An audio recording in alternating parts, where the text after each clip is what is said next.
Hello everyone, welcome back to another Happy Linen TikTok Live. Today I am with our lovely guest, Dan. Dan, if you'd like to introduce yourself. Hi, I'm Dan Turnell, physiotherapist who works out of Manchester. My clinic's Elite Performance Physiotherapy, and I've been a physiotherapist now for about 12 years, predominantly working with performers, so musicians, dancers, actors, singers, people from the performing arts who experience lots of repetitive injuries basically, which from experience of being a parent myself is very similar to raising a little one. I've got an 18-month-old daughter and have definitely experienced a few aches and pains over those months in terms of what she's like to play with, carry, look after throughout the day. Perfect. So Dan is here with us, and we're going to go over some stretches for parents, but also maybe just some simple stretches before bedtime to kind of make life easier for the average person, average parent, but also just people in general, because we all struggle with aches and pains, don't we, really? So we had some questions that were shared by you on our social media that we're going to talk about today. So the first question we had from parents was, what can parents do to strengthen their muscles for carrying their kids? Okay, I think it's a really sort of interesting thing to start to think about, because it's not just those obvious muscles of the arms and the upper back. I think we also need to really think about making sure that your legs are strong enough to be able to hold them up, and also these central muscles, these core muscles. So with any strengthening exercise, the principle is external weight or your own body weight and overload. So repetitions until you start to feel a little bit tired, like it becomes difficult. So from a body perspective, some of the sort of really easy things to be able to do at home without needing any external equipment or anything like that would be things like body weight squats. And the simple way of trying to set that up would be, if you want to copy me or anything like that, would be either hands on hips or hands across your chest. Well, just make sure that is it in the shot here, fairly, just on the other camera? Yep. So we'll just make sure that So feet a little bit wider than our hips, so about shoulder width apart. If you feel a bit more comfortable, you can slightly turn the toes out as well, just to create a little bit more space through the hips. So the hands across the chest or on your hips here to help keep you nice and tall and upright. And it's as simple as thinking about trying to sit into a chair and then pushing back up.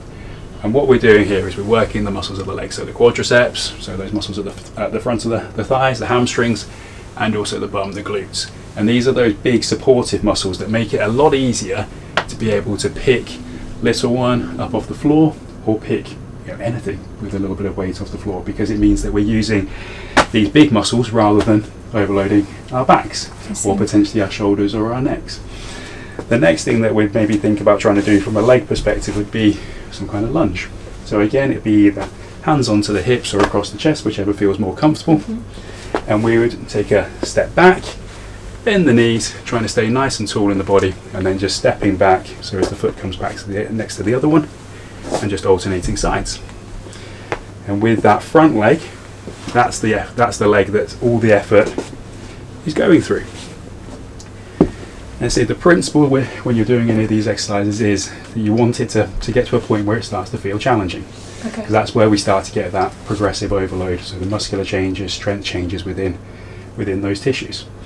Would you like to have a look at some upper body exercises as well? Yeah, please. Right, so some things that we could start to do from an upper body perspective, they tend to work a little bit better maybe like on the floor or using some equipment like a chair or something like that. So simply some tricep dips, so we can either use the arms of a chair and allow yourself to sink down and push back up, or if those arms are a little bit wide, then even just onto the side of a sofa, and the same thing. Now if you have your legs straight, it makes it harder. If you bend your knees, it's going to make it that a little bit easier.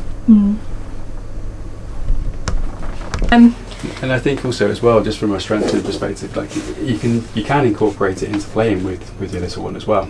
Okay. So it could be as simple as when you're picking them up, maybe just almost like bouncing them towards you a little bit, and that's going to help to strengthen those muscles again around the back, and it's going to create that repetition and that overload, or even that, especially when they're a little bit smaller before they start to get bigger, that feeling of almost trying to throw them up into the air is going to really start to strengthen those shoulders, but you don't necessarily have to let go of them. But it's going to make it feel like it's a bit of a game as well, with your child, rather than it just being exercise for exercise sake. Got you. So it's all kind of about just doing things a little bit more mindfully. That's it. Rather than just sort of simply moving. That's it. Rather than just thinking, oh, I've got to find time for some exercise. How can you maybe bring it into how you're looking after and interacting with your child? Because even again, actually, so with those squats we did at the beginning, the same kind of principle. You could be holding onto them, and you could be doing some sort of almost like jumping up and down or bouncing up and down, or even when you're going up and down stairs, just sort of almost trying to take 2 at a time, and that then starts to mimic that same muscle group action as the legs, from that lunge perspective. So in terms of like when you're going through the exercises, and you're obviously can be a bit strenuous if you're not used to that, is there tips that you would advise on kind of like breathing through the movements? So when you're not used to exercising, the biggest thing would definitely be to start off on the lower end of repetitions.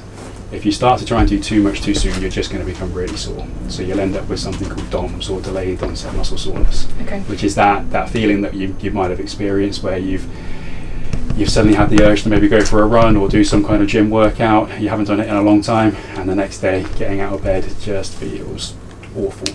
Absolutely. Everything hurts, everything feels like it's creaking.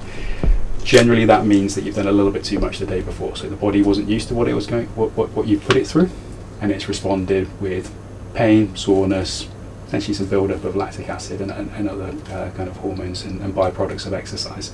So one of the key things definitely is, don't try to do too much too soon. Think about starting off on a lower end. How do you feel from it? If you feel really good, if it doesn't feel like the next day you're particularly sore, particularly achy, or particularly tired, try and do a little bit more of that the following time. From a breath perspective, normally when we talk about exercise, you normally try to breathe out on the effort phase. So if we were taking a squat, for example, you'd breathe in on the way down, and then breathe out on that way up, because that way up is the effort phase. It's where you're having to put the energy in and the effort into the muscles to come back to standing. Okay, so breathing out on the effort. On the effort of any movement, yeah. Oh, okay. I never knew that. I knew that obviously deep breathing or breeding through it was important, but I didn't know there was actually some specific science around when and where you should be breathing through something. Effectively, that out breath helps with the effort, so it makes it a little bit easier to actually perform the movement itself. Okay, okay, that's really good to know. So yeah, you've got here that the one question I think a lot of people have asked was about back pain, and I know you've touched on it then already. And obviously we've got certain things that are helping with kind of just general lifting of items, but is there some particular stretches, maybe just before bedtime, people can do? Yeah, so from a back pain perspective, when we're looking after children generally, there are a couple of things I think also to think about with how you're maybe either holding your child or even potentially when you're playing with them. So I know from experience from myself and also from my partner, when Saffron, ours, was a lot younger, Lisa, my partner, she tended to hold her on her hip, always on the same side as well. So she'd sort of tuck her into the hip, and with that find herself shifting off to one side. And so it can be just having that awareness initially of how are you potentially holding your child when you're carrying them around. If you find yourself being a bit of a hip holder with that shift off to one side, all we're doing is we're going to be using the muscles on one side of the body a lot more than the other. So they're going to become tired. As they become tired, that's when they start to create pain. So just tucking the body a little bit more underneath and bringing the load, or the child in this case, more around to the front, can actually help to take a lot of pressure out of the lower back area itself. And then even just, it's always easier said than done, but thinking about even in those moments where you just want to be able to pick them up and they need you, how you're doing it. So rather than just reaching down and scooping, whether it's splitting the stance, so one foot's in front of the other, whether it's bending through the knees, but again using those big muscles of the legs to actually lift them rather than putting all that pressure into the lower back by lifting a weight off of the floor just in any old way, just to get just for ease. So just sometimes taking that half a second to actually think about how we're carrying, moving, lifting, or playing even with our little ones. From a stretch perspective, so because a lot of the time it is probably a fatigue aspect that's creating that back pain, I think some of the kind of key things to do to help settle everything back down again are more mobility type exercises. So simple as just bringing one knee towards the chest, taking your hands, giving it a little bit of a hug and a pull in. Okay. The next one that maybe would be useful to try from a back pain perspective again would be in the same position. Take the feet so as they're in line with your hips, and you're just going to lift your bum up off the floor, and it's just called a glute bridge. Okay. And then maybe one more in this position, because these are nice and easy because you can do them in bed as well. So they take a couple of minutes before just nodding off to sleep. Just allow the knees just to rotate down towards the floor. That's it. So we get a little bit of rotation, and then we just come back up and go to the other side. In terms of time spent doing those exercises, it might be sort of 30 to 60 seconds on each one, and you might want to do it before you go to bed and just when you wake up in the morning. So say you're already lying down, you're not having to think about it again, it can just start to fit into that daily routine. Is it on so obviously we're on a harder floor here, is doing that sort of exercise on a mattress okay? It is, yeah, it's absolutely fine. Even having that slightly softer under surface such as a mattress, you'll still get some of the benefits from doing it. Okay, brilliant. Yeah. I think also something else that people asked from us was about prams and not relying too much on sort of when pushing a pram up a hill, for example. It's very easy to kind of engage particular muscles just to like get the pram. But do you have something that we can kind of, I suppose, manage the core a bit more? Yeah, I suppose when pushing up a hill, especially with the pram, it's I think mindset wise, you've got to think that you're going to again use those legs. So it's almost becoming a little bit more athletic in the posture that you're going to adapt. So we sort of over exaggerated a little bit. But if you're in what's classed from a sports perspective as like an athletic ready position, this mini squat position, it's quite a strong position to be in. And if you were to translate that to then pushing up a slope, it's the legs that will do the work. These leg muscles are really big and strong. So the muscles of the muscles of the thigh, the muscles of the bum, the muscles of the hamstring, they're big, they're strong, they're used to doing heavy work, heavy workloads. So just by allowing yourself to almost come into a mini squat position to push and drive through with the pram, it's going to take pressure off of the lower back, it's going to take pressure off of the shoulders, it's going to take pressure even off of the elbows and the forearms.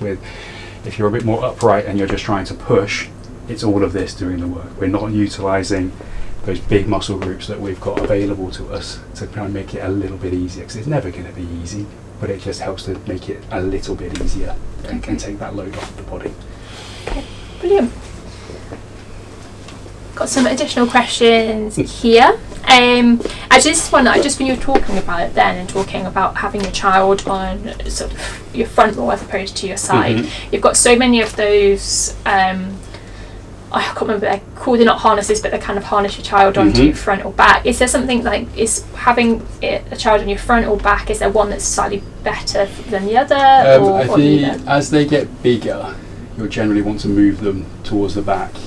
Yeah. So when they're smaller, just purely because of the physics of their size, they're going to be much tighter into the body, so that load becomes much more centralized. So from a physics perspective, our centre of gravity isn't altered as much. As they start to get bigger, the centre of gravity starts to change. They're going to be pulling you forwards. To stop yourself from falling over, you then have to kind of do this, which can then start to put a lot of pressure into that lower back. Of course. So as they do start to get heavier, longer, shifting them onto your back into those kind of backpack carriers rather than the front carriers is going to allow you to not put as much pressure into that lower back area. and hopefully minimise some of the discomforts that you'll get from carrying them around. Yeah, no, of course. Yeah.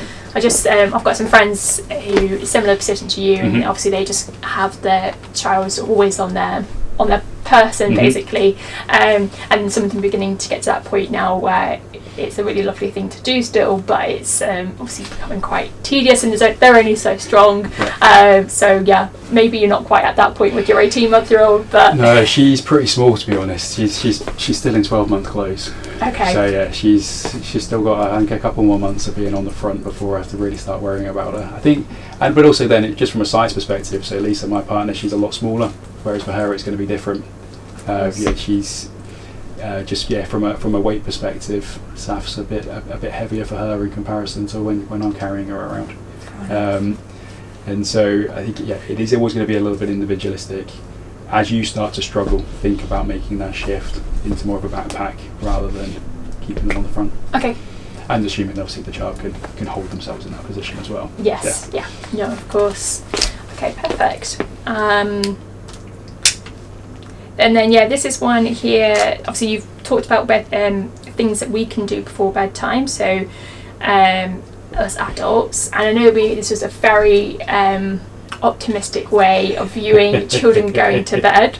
But let's say, for argument's sake, that you've got a very cooperative child. Is there certain things that you can recommend that just make stretching a bit fun, or is that a bit?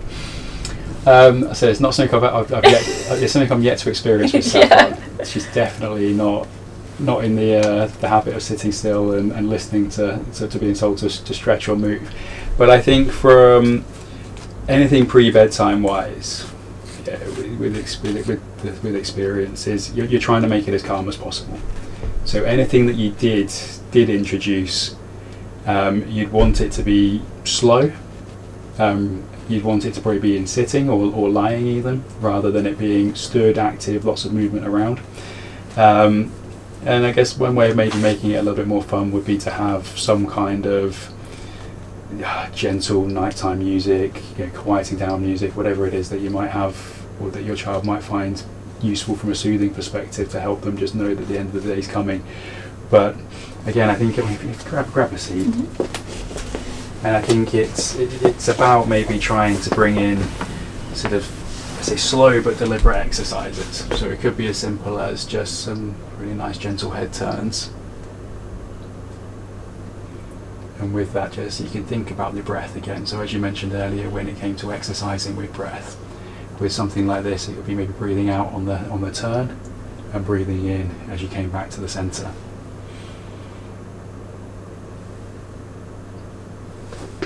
And then you could do the same looking up and looking down. I can tell that I've got a tight neck doing this. I hadn't realised. And then maybe coming into some nice shoulder rolls. Again, keeping it lovely and slow. So as it just feels like everything's calming down rather than you're trying to warm everything up for the day. And then maybe going the other way. And then even just in that sitting, you can maybe think about some nice big reaches, whether that's with one hand or reaching with two, and just trying to feel like you're getting as tall as possible, and really stretching out the spine and the ribs, or hands across the chest, and just a nice rotational turn.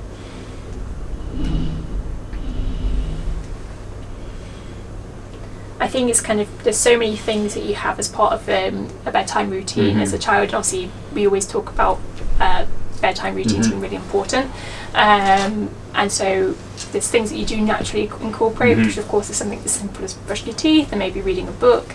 But I'd be really curious to know in the future if there's additional things that become more of the norm, whether that is some simple stretches or a bit of mindfulness. I wonder as well then, I suppose, like you said there, like mindfulness or even bringing it into a little story routine. Depending on the books that you're choosing, there might be ways of just bringing in some really gentle, calming breathing and movement.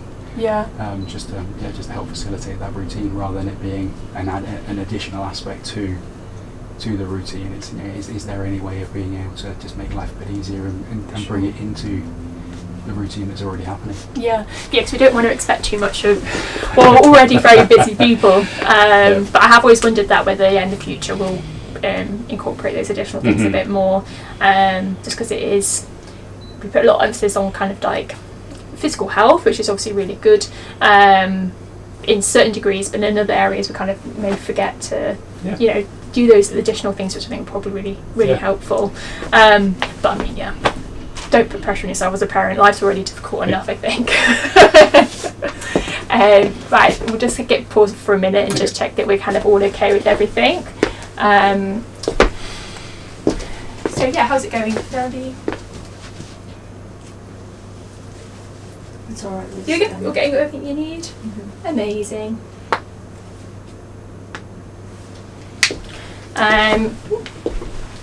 Okay. And I suppose in an ideal world, when you've got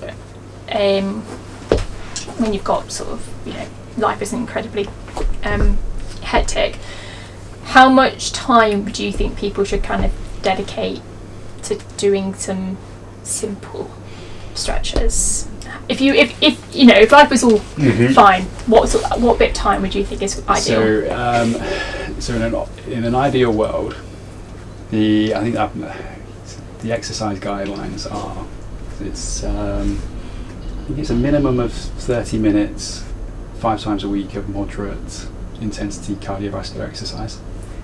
And I think it's up to 60 minutes of resisted exercises, again through 3 days a week. So that's just from a general health perspective, in terms of being able to stay cardiovascularly and physically strong, fit and healthy. I think from a stretching point of view, I don't think there's ever really been anything that said this is the optimal amount of time from a stretching point of view, in terms of 10 minutes, 15 minutes, 20 minutes. I think it's generally, from experience, if you can group it into one block rather than trying to think about doing it at lots of different different intervals throughout the day, you'll be able to become maybe a little bit more mindful with it. So you can actually relax into it rather than it just being, I've got 60 seconds, what can I fit into this moment? So if that's 5 minutes, it just allows you to have a little bit of headspace to actually relax the brain and relax the body from a stretching perspective. So I think that rather than necessarily focusing on a set time, it's about just trying to give yourself a little block where you can try to stretch out those areas that you feel are being impacted for yourself. So if that day if your neck feels particularly tight or restricted, a bit stiff, or if it was your lower back or your shoulders, just giving yourself a little moment there.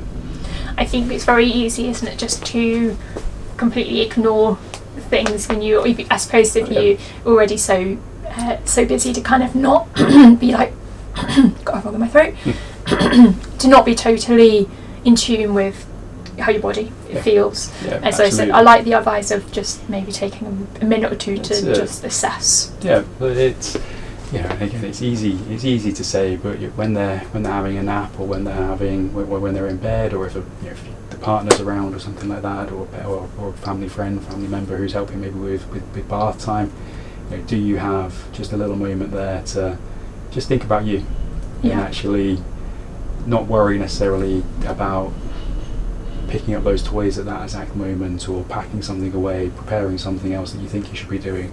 Can you give yourself 2, 3, 4, 5 minutes of little check in with yourself? Is there anything that I need to just breathe through, stretch through, relax into, just to allow me to feel a bit better, so as I can then do the best for my child as well? I like that. Some sage advice right there.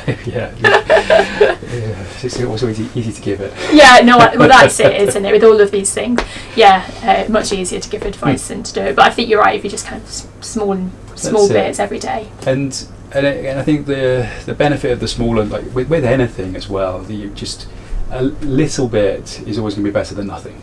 So even if the health advice is, say, 30 minutes of this or an hour of that, but if you're not doing anything but you manage to do 5 minutes, 5 minutes is better than the nothing. It's going to make a difference in some way to your physicality.